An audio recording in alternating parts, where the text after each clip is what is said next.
प्राचीन समय की बात है। एक समुद्र के किनारे एक गुरु अपना आश्रम बनाकर रहा करते थे।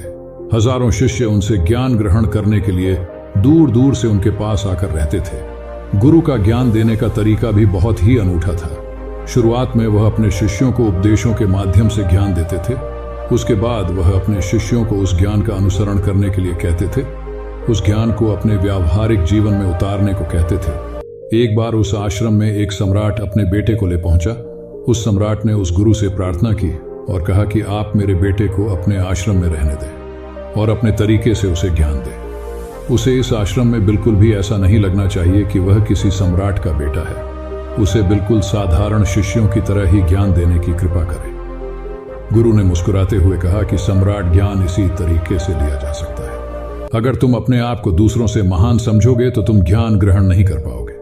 अगर तुम्हें ज्ञान ग्रहण करना है तो तुम्हें दूसरों की तरह अपने आप को साधारण समझना होगा। यही ज्ञान ग्रहण करने की सबसे पहली सीढ़ी होती है। तुम निश्चिंत रहो, आज से तुम्हारे बेटे की जिम्मेदारी मेरे कंधों पर है। ये कहकर गुरु सम्राट के बेटे को अपने साथ लेकर समुद्र के किनारे टहलने के लिए निकल गए। आश्रम के बाकी सभी बच्चे उस सम्राट को देख रहे थे। सम्राट अपने बेटे को अपने रथ पर बिठाकर लाया था, जिससे सभी बच्चे समझ गए थे कि यह बच्चा सम्राट का बेटा है।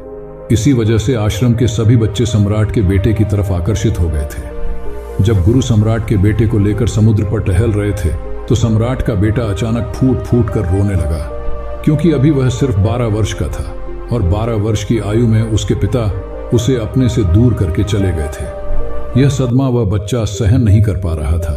वह नहीं समझ पा रहा था कि उसके पिता उसकी भलाई के लिए उसे उस गुरु के पास करके गए हैं। उसे रोते हुए देखकर गुरु ने कहा कि बेटा, मैं तुम्हें चुप नहीं करूंगा। हो सकता है कि आज मैं तुम्हारे आंसू पहुंच दूं, लेकिन कल तुम फिर अपने आप को अकेला पाओगे। याद रखना, जीवन में इंसान अकेला आता है और अकेला ही जाता है। जितनी जल्दी जो इंसान इस बात को समझ लेता है, वह उतनी जल्दी आत्मज्ञान के रास्ते पर निकल जाता है। गुरु ने अपनी बात आगे बढ़ाते हुए कहा कि जो इंसान अकेला रहना सीख लेता है, वही खुद से प्यार कर पाता है, और जो खुद से प्यार करना जानता है वह किसी के भी जाने का अफसोस नहीं करता, क्योंकि वह खुद से ही प्यार करता है। धीरे धीरे तुम आश्रम के माहौल में ढल जाओगे। शुरुआत में तुम्हें समस्या आ सकती है, लेकिन कुछ दिनों के बाद तुम इसे आत्मसात कर लोगे। उसके बाद तुम्हें यही जगह बहुत अच्छी लगने लगेंगी। यह जगह तुम्हें अपने महल जैसी लगने लगेंगी। संध्या हो चली थी। समुद्र के दूसरे छोर पर सूरज छिपने लगा था और अपनी लालिमा पूरे आसमान में बिखेर रहा था। बहुत ही सुंदर दृश्य था और गुरु शिष्य को अपने साथ लेकर आश्रम में वापस लौट आए। उस शिष्य को भी सांत्वना मिली, क्योंकि गुरु की आंखों में एक अभूतपूर्व शांति झलक रही थी। और जब हम किसी एकांतवासी गुरु की आंखों में वह शांति देख लेते हैं तो हमारे हृदय से भी सारा भार हट जाता है। मन एकदम निर्मल हो जाता है। जब सम्राट का बेटा रात्रि का भोजन करने के लिए भोजन कक्ष में पहुंचा तो आसपास के सभी शिष्य उसके पास आने लगे। उन सभी को पता था कि यह सम्राट का बेटा है और अगर हम इससे दोस्ती कर लेते हैं तो उससे हमारा बहुत फायदा होने वाला है। यही सोचकर आश्रम के ज्यादातर शिष्यों ने उसे घेर लिया था। बस कुछ बच्चे जो अकेले रहने का महत्व समझते थे, जो दिखावे में विश्वास नहीं करते थे, वो उस सम्राट के बेटे के पास जाने की बजाय अपना पूरा ध्यान खाने पर लगा रहे थे और एकांत में बैठकर अपना भोजन कर रहे थे। कुछ दिनों के बाद सम्राट के बेटे की आश्रम के ज्यादातर बच्चों के साथ दोस्ती हो गई।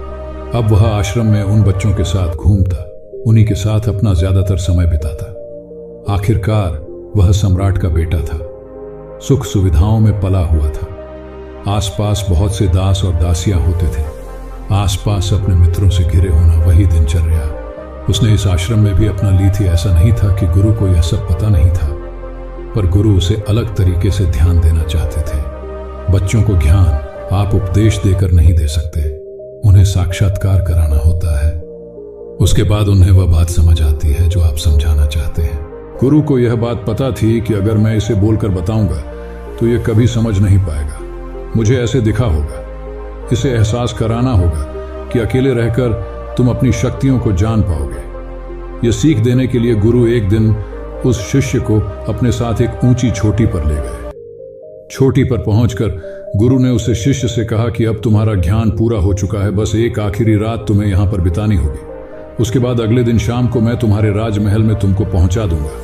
वह बच्चा तो ये सुनकर बहुत खुश हो गया। कि अब मैं वापस अपने राजमहल चला जाऊंगा। फिर से मेरे दास और दासियां, सारी भोग की वस्तु ये मेरे पास होंगी। उस शिष्य ने गुरु से पूछा कि गुरु जी, मुझे आज रात आप यहां छोटी पर क्यों रहने को कह रहे हैं? आखिर मुझे कौन सा आखिरी ज्ञान यहां से मिलेगा? गुरु ने मुस्कुराते हुए कहा कि यहां पर चट्टान के पीछे तुम्हें छिपकर बैठना होगा। यहां पर रोज रात को एक बाज आता है। बाज को देखना है, बहुत गौर से देखना है, हर गतिविधि देखनी है। और उस बाज को देखने के बाद अगले दिन अगर तुम उस बाज की खूबियां मुझे बता पाए तो मैं तुम्हें तुम्हारे राजमहल वापस भिजवा दूंगा। और हां, सुबह आने से पहले एक बात पर और ध्यान देना है। एक चरवाहा यहां पर अपनी बकरियों को चराने के लिए आता है। तुम्हें उन बकरियों की गतिविधियां भी देखनी है। याद रखना, बाज की गतिविधि रात को और बकरियों की गतिविधि सुबह। अगर तुम दोनों की गतिविधि ध्यान से देखकर मुझे बता पाए तो तुम इस आश्रम से हमेशा के लिए आजाद हो जाओगे। तुम्हारा ज्ञान पूरा हो जाएगा। मैं तुम्हारे पिता को कह दूंगा कि यह बच्चा हमारे आश्रम का सबसे ज्ञानी बच्चा है। यह कहकर गुरु अपने आश्रम में वापस लौट आए और वह बच्चा वहीं पर उस चट्टान के पीछे रुका हुआ उस बाज का इंतजार करने लगा। काफी वक्त बीत जाने के बाद वहां पर एक बाज अपने बच्चों के साथ पहुंचा। सम्राट के बेटे ने पूरी रात उस बाज की गतिविधि बहुत ध्यानपूर्वक देखी और सुबह होने के बाद जब चरवाहा वहां पर अपनी बकरियों को लेकर पहुंचा तो उसने एक अभूतपूर्व दृश्य देखा। उसने देखा कि वह बाज बकरी के एक मेमने को अपने पंजों में दबाकर आसमान में चला गया। उसने उस बकरी के बच्चे का शिकार कर लिया था। यह सारा दृश्य देखकर वह बच्चा आश्रम में वापस अपने गुरु के पास पहुंचा। इससे पहले कि गुरु उससे कुछ पूछते, उसने गुरु को प्रणाम करते हुए कहा कि गुरुदेव, आप आश्रम के सभी बच्चों को यहाँ पर बुला लीजिए। मैं सब लोगों को बताना चाहता हूँ कि मैंने क्या देखा। जब आश्रम के सभी बच्चे वहां पर पहुंच गए तो सम्राट के बेटे ने कहना शुरू किया कि मैंने अपने जीवन में बहुत से पक्षियों को देखा है, लेकिन बाज उन सभी पक्षियों में से सबसे अद्भुत और सबसे अलग होता है। उदाहरण के लिए, एक तोता हम सभी ने देखा है। तोता बोलता तो बहुत है लेकिन कभी ऊंचा आसमान में नहीं जा पाता। लेकिन एक बाज जो कि हर समय शांत रहता है, वह आकाश को भी छू सकता है। उसमें आकाश को छू लेने का सामर्थ्य होता है। जब भी एक बाज अपने शिकार को निश्चित कर लेता है तो वह उसी शिकार पर अपनी नजरें लगाए रहता है, चाहे वह कितनी भी ऊंचाई पर क्यों ना हो, चाहे कितना भी खतरनाक तूफान क्यों ना आ जाए, लेकिन उसकी नजर हमेशा अपने लक्ष्य पर स्थिर रहती है। आज सुबह जिस बाज को मैंने देखा, उसने हर बकरी को अपना शिकार नहीं बनाया, बल्कि उस बकरी के झुंड में से उसने उस बकरी के मेमने को अपना शिकार बनाया। पहली बात, उस बाज की तरह हमें भी अपना ध्यान अपने एक ही लक्ष्य पर स्थिर रखना चाहिए। चाहे कितनी भी रुकावट क्यों ना आए, हमें अपना लक्ष्य स्पष्ट दिखाई देना चाहिए, पर पूरी एकाग्रता के साथ ध्यान देना चाहिए। तीसरी बात जो मैंने उस बात से सीखी और जो हम सभी को सीखनी चाहिए, वह यह है कि बाज कभी भी दूसरे पक्षी के साथ नहीं रहता। वह हमेशा आकाश में अकेला रहता है। इससे हमें यह सीख लेनी चाहिए कि हमें कभी भी छोटी सोच वाले लोगों के साथ नहीं रहना चाहिए।